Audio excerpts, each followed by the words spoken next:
Welcome. आभार। अभिनंदन। कैसे हैं आप सब? आशा करती हूँ सब लोग अच्छे होंगे, खुश होंगे, बिंदास होंगे। फ्रेंड्स, आज मैं बात करने वाली हूँ गणेश चतुर्थी के बारे में, जो कि है 7 सितंबर 2024। दिन होगा आपका शनिवार। और गणेश चतुर्थी यानी कि गणेश चतुर्थी के दिन बुद्धि, समृद्धि, सुख, सौभाग्य, रिद्धि सिद्धि के दाता यानी कि गणपति देवता की उपासना और उनका विधिवत पूजा अर्चना करी जाती है। अपने घर में इनकी जो है स्थापना करी जाती है। गणेश चतुर्थी हर साल, यूं तो हर महीने गणेश चतुर्थी होती है, विनायक चतुर्थी होती है, लेकिन गणेश चतुर्थी जिसमें हम रिद्धि सिद्धि के दाता को अपने घर में लाते हैं, विधि विधान से उनकी पूजा अर्चना करते हैं और 10 दिनों तक उनकी रेगुलर पूजा अर्चना करने के बाद अनंत चतुर्दशी वाले दिन उनको विदाई देते हैं, यानी कि उनको विसर्जित करते हैं। भाद्रपद माह के शुक्ल पक्ष की चतुर्दशी तिथि को जो है गणेश चतुर्थी मनाई जाती है और इस दिन जो है इनकी उपासना, इनकी स्थापना ध्यान यानी कि दोपहर के समय में करी जाती है। शास्त्रों के मुताबिक माना जाता है कि श्री गणपति जी का जो जन्म हुआ था वो दोपहर के समय हुआ था, इसीलिए गणेश चतुर्थी के दिन सबसे ज्यादा उत्तम पूजा करने का समय जो माना जाता है वो मध्याह्न माना जाता है, जो कि 7 सितंबर को दोपहर को 11:03 से स्टार्ट होगा और जो 1:33 तक रहेगा। ठीक है। आज के टाइम में हर जगह गणपति जी की उपासना और स्थापना करी जाती है, लेकिन विशेष करके ये त्योहार महाराष्ट्र में देखने को ज्यादा मिलता है, क्योंकि वहां पर इसको हर्षोल्लास के साथ सेलिब्रेट करते हैं। जो लोग भी गणपति जी की स्थापना अपने घर में करते हैं, कुछ लोग 1.5 दिन के लिए करते हैं, कुछ लोग 2 दिन के लिए, या कुछ 5 या 10 दिन के लिए, जैसी जिसकी सामर्थ्य होती है उस तरीके से गणपति जी को अपने उतने दिन के लिए हम अपने घर में जो है स्थापना उनको देते हैं। अब बात कर लेते हैं गणेश स्थापना के लिए समय और पूजन मुहूर्त का समय क्या क्या रहेगा।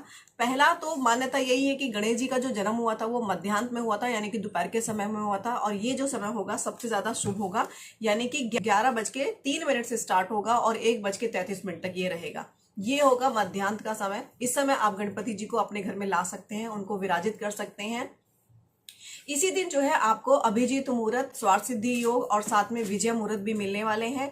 अभिजीत मुहूर्त रहेगा 11:54 से 12:44 तक, और जो है विजय मुहूर्त रहेगा दोपहर 2:24 से 3:14 का। इसके साथ में ही स्वार्थ सिद्धि योग भी रहने वाला है, जो कि रहेगा 7 सितंबर को 12:44 से स्टार्ट होगा और ये नेक्स्ट मॉर्निंग के 6:41 तक ये मिलने वाला है, यानी कि स्वार्थ सिद्धि योग पूरे दिन रहने वाला है। तो लेकिन मैं ये कहूंगी कि आपको जो है 7 तारीख की दोपहर को 3:14 से पहले जो है आप गणेश स्थापना अपने घर में कर लें। गणेश स्थापना के लिए सबसे ज्यादा इंपॉर्टेंट बात यह है कि अब बात आती है कि किस तरीके के गणपति जी आप खरीद के लाएं और किस विधि विधान से आप उनकी पूजा अर्चना या उनको स्थापित करें। तो सबसे ज्यादा उत्तम माने जाते हैं बाएं सूंड वाले गणपति जी, जिनको हम अपने घर में, जैसे कि बाएं हमारे राइट हैंड साइड होता है, तो उनका जो है गणपति जी का सूंड जिस तरफ मोदक हो उस तरफ अगर उनका सूंड हो तो वही गणपति जी आपको खरीद कर लाने हैं, क्योंकि दक्षिण सूंड वाले जो होते हैं वो बहुत ही मुश्किल से उनकी उपासना करी जाती है और वो जो है जल्दी से प्रसन्न नहीं होते हैं। ठीक है, इसीलिए हमें बाएं सूंड गणपति जी की होती है, उनको अपने घर में आप लाएं और उनको जो है विधि विधान से इस तरीके से उनका वेलकम करें, जिस तरीके से, जैसे गणपति भगवान है, रिद्धि सिद्धि के दाता है, विघ्न हरता है। जब आपके घर आपके द्वार पर आएंगे तो आप उनका एक भव्य वेलकम जरूर करें। सबसे पहले तो यही है फ्रेंड्स कि आप उनका कैसे स्थापना करें, उनके लिए सेपरेट चौकी लगाएं, लेकिन विशेष करके जहां भी आप उनको स्थापित करेंगे या उनका स्थान जहां बनाएंगे वो या तो उत्तर दिशा में हो या फिर आपके घर के नॉर्थ ईस्ट कॉर्नर में हो, यानी कि जो गणपति जी हैं या पूजा करने वाला का जो मुख होगा, या तो वो पूर्व की तरफ गणपति जी का मुख होगा तो पूजा करने वाला का मुख जो है पश्चिम तरफ हो जाएगा। अगर गणपति जी का मुख जो है पश्चिम की तरफ होगा तो पूजा करने वाले का मुख जो है पूर्व की दिशा में हो जाएगा, क्योंकि हम हमेशा भगवान के समक्ष खड़े होकर के उनकी उपासना करते हैं। ठीक है, और जब उनके लिए आप चौकी सजाएंगे तो वहां पर आप उसको षंडोपचारण से उस चौकी का पूजन करें। यहाँ पे गंगा जल छिड़के, साथ में लाल या पीले रंग का कपड़ा बिछाएं, उसके ऊपर जो है अक्षत डालें। अक्षत का जो इस्तेमाल करेंगे आप प्लीज ध्यान रखें कि उसको जो है आप अखंडित अक्षत होने चाहिए, वो खंडित नहीं होने चाहिए। उसके बाद जो है जो चौकी या जो भी जिसके ऊपर आप गणपति जी को स्थापित करने वाले हो वहां पर थोड़े से अक्षत डाल करके गणपति जी को स्थापित करें। उसके बाद सबसे पहले आप उनको फूल अर्पित करें। उसके साथ साथ जो है आप अष्टकमल दल बनाएं और उसमें एक लोटा जल पानी का भर के, यानी कि उसके अंदर पान, सुपारी, हल्दी की गांठ और दुर्वा, ये सब आदि सामग्री डाल करके वहां स्थापित करें। उसके ऊपर आम के पत्ते लगाएं और ऊपर से एक पानी वाला नारियल आप उसके ऊपर स्थापित करें। जिस तरीके से आपके यहाँ होता है थोड़ा उस तरीके से भी आप कर सकते हैं। अब साथ में जो है 2 सुपारी रखना बिल्कुल भी ना भूलें, जो कि उनकी जो है रिद्धि और सिद्धि, जो गणपति जी की पत्नी मानी जाती है, और शुभ लाभ के नाम का भी आप वहां पर भोग जब आप लगाएंगे तो शुभ लाभ के नाम का भी आप भोग जरूर और जरूर से लगाएं। जिस दिन आप गणपति जी को अपने घर में लेकर आएंगे तो उस दिन अपने घर के मुख्य द्वार पे आम के पत्तों का तोरण, अशोक के पत्तों का तोरण निश्चित तौर पे लगाएं, गोली बनाएं, और साथ में अपने घर के दोनों साइड में, चौखट के दोनों तरफ जो है आप 2 देसी घी के दीपक जरूर जरूर से लगाएं। इस तरीके से आप जो है गणपति जी का वेलकम करें, उनको विराजित करें, और जैसी आपकी सामर्थ्य है उस तरीके से आप उनका भोग पान कराएं। उनकी रेगुलर जो है 10 दिनों तक या 2 दिन तक या 4 दिन तक, जितने दिन तक भी आपको गणपति जी को रखना है उतने दिन तक उनकी पूजा अर्चना करें। इस तरीके से जो है आप गणपति जी की उपासना कर सकते हैं। और इस 22 ऊन वाले गणपति जी आपको लेकर आने हैं और उनकी विधिवत आपको पूजा अर्चना करनी है। अब बात कर लेते हैं कि गणेश जी को जो है 17 सितंबर को इनका विसर्जन है, वो दिन होगा मंगलवार। तो मंगलवार के दिन में या तो आप इको फ्रेंडली गणपति जी लेकर आए, जो कि जो है आप अपने घर में भी उनको विसर्जित कर सकते हैं, लेकिन एक शुभ दिन के, या तो सोमवार, मंगलवार के दिन जो है विसर्जन नहीं किया जाता है, तो उसके लिए आप बुधवार का दिन तो खुद गणपति जी का व्रत दिन होता है, तो उस दिन भी नहीं होगा। तो इस तरीके से विशेष करके ध्यान रखें, पहले से प्लानिंग करें कि किस दिन जो है आप गणपति जी को विसर्जित कर सकते हैं। अगर आप पूरे 10 दिन ना करके आप जो है 9 दिन का करें तो सोमवार का दिन जो है सबसे सुइटेबल डे है। उस दिन आप जो है गणपति जी को विसर्जित कर सकते हैं, उनको विदाई दे सकते हैं, क्योंकि मंगलवार के दिन नहीं करते हैं, फिर बुधवार है तो उस दिन तो खुद गणपति जी का ही दिन है, उस दिन आप वैसे नहीं करोगे। थर्सडे को भी विदाई नहीं देते हैं, ठीक है, क्योंकि नारायण भगवान का दिन माना जाता है। और साथ में शुक्रवार का दिन तो वैसे भी हमारे धन की देवी माता लक्ष्मी का दिन माना जाता है, और हम सभी जानते हैं कि दिवाली के दिन जो है गणपति जी की उपासना लक्ष्मी जी के साथ करी जाती है। इसलिए विशेष करके ध्यान करें कि किस दिन आपको जो है सुटेबल डे मिल रहा है, उस दिन आप जो है गणेश जी का विसर्जित कर सके।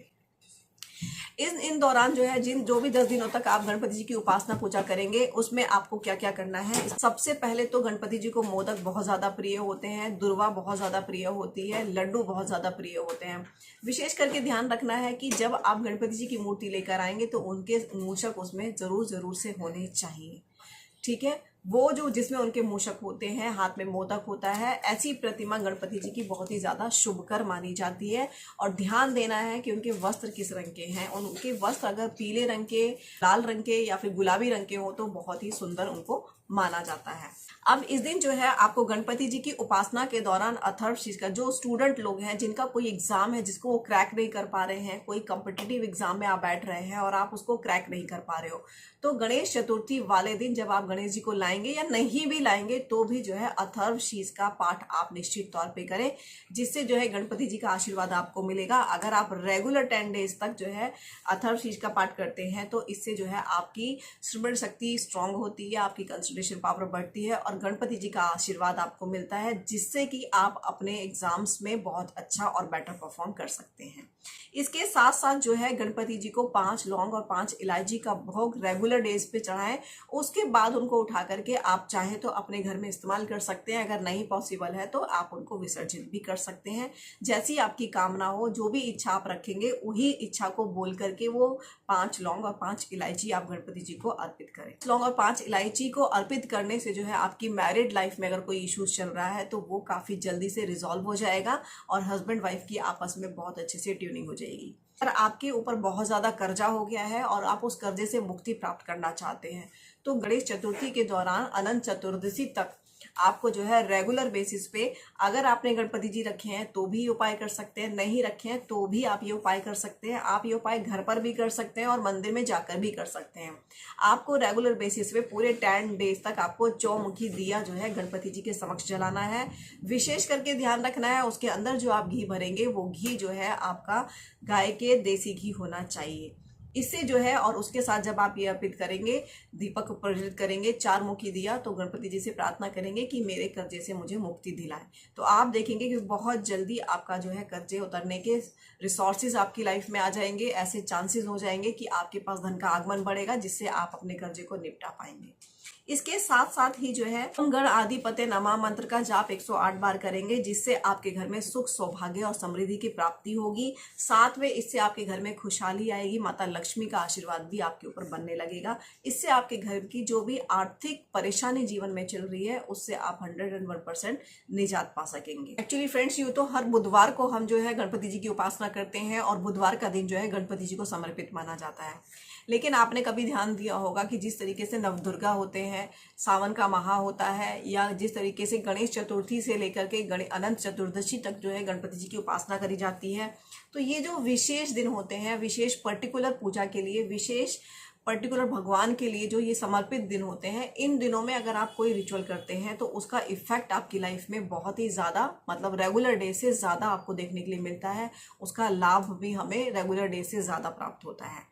इस तरीके से अगर आपका कोई भी कार्य है जो बहुत ज़्यादा बाधित हो रहा है, बार बार आप कोशिश कर रहे हैं, वो नहीं हो पा रहा है, तो गणेश चतुर्थी से लेकर के आप उनके विसर्जन तक, यानी कि 10 दिनों तक आप रेगुलर बेसिस पे जब भी आप अपने घर से बाहर जाएं तो गणेश जी को श्वेत दुर्वा अर्पित करके उसके बाद आप घर से बाहर जाएंगे, तो निश्चित ही वो काम आपका सफलतापूर्वक कंप्लीट होगा जिसके लिए आप इतने एफर्ट्स लगा रहे थे या आप जा रहे थे। आप जॉब की तलाश में हैं और जॉब नहीं मिल पा रही है, या अगर मिलती है तो वहाँ पर आप सेटिस्फाई नहीं हो पाते हैं, या आपकी पसंद की नौकरी आपको नहीं मिल पा रही है, जीविका चलाने में बहुत कठिनाई हो रही है, घर में जो है धन का आगमन के रास्ते कोई नज़र नहीं आ रहे हैं, तो इस दौरान यानी कि गणेश चतुर्थी की पूजा के 10 दिनों के दौरान जो बीच में बुधवार पड़ेगा, उस बुधवार को जो है आप व्रत धारण करें, गणपति जी की विधि विधान से पूजा अर्चना करें। आप बुधवार वाले दिन गणपति जी को मूंग की दाल के लड्डू, यानी कि मूंग की दाल का हलवा आपने सुना होगा, तो इसी तरीके से मूंग की दाल के लड्डू भी बनते हैं,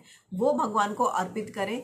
इससे जो है बहुत ही जल्दी आपकी जॉब का जो आजीविका आपकी नहीं चल पा रही है, यानी कि रेगुलर बेसिस पे भी जो खर्चे आप मीट आउट नहीं कर पा रहे हैं, उसके लिए बहुत जल्दी एक स्रोत तैयार हो जाएगा, और कहीं ना कहीं से आपका जो है जो काम अटका हुआ है, या नौकरी नहीं लग पा रही है, या जो आप जैसा आप चाहते हैं वैसा आपका सिलेक्शन नहीं हो पा रहा है, वो बहुत जल्दी आपको इसका रिजल्ट देखने के लिए मिलेगा। अगर आप गणपति जी भी नहीं लेकर आए हैं तो यहाँ मैं एक विशेष उपाय आपके साथ शेयर कर रही हूँ, इसको आप निश्चित तौर पे करें, आप अपने जीवन में बहुत जल्दी परिवर्तन देखेंगे। इसमें आपको क्या करना है, गणेश चतुर्थी वाले दिन आपको लेनी है एक सुपारी का ध्यान रखना है कि वो कहीं से खंडित नहीं होनी चाहिए, एकदम बढ़िया और साबुत सुपारी होनी चाहिए।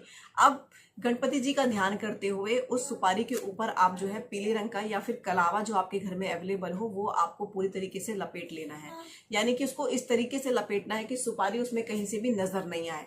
ठीक है, अब उसको आप प्रतीकात्मक गणपति जी मान करके उनको रेगुलर बेसिस पे आप उनको पूजना शुरू करें। ठीक है, आपका जॉब नहीं हो रहा है वो भी हो जाएगा, आर्थिक संपन्नता नहीं आ रही है वो भी आपको मिलेगी, आपके कार्य नहीं बन रहे हैं वो भी आपके बनने लगेंगे, क्योंकि जो भी हमारे विघ्न होते हैं, हमारे कार्यों में जो विघ्न होते हैं उनको दूर करने के दाता होते हैं गणपति जी, सुख समृद्धि के दाता हैं गणपति जी। इसीलिए रिद्धि सिद्धि जो माताएं हैं उनकी भी पूजा अर्चना हमें गणेश चतुर्थी के दौरान विशेष तौर पे करनी चाहिए। ये आप उपाय करेंगे तो डेफिनेटली आपकी लाइफ में जो भी परेशानी चल रही है वो 100% दूर हो जाएगी।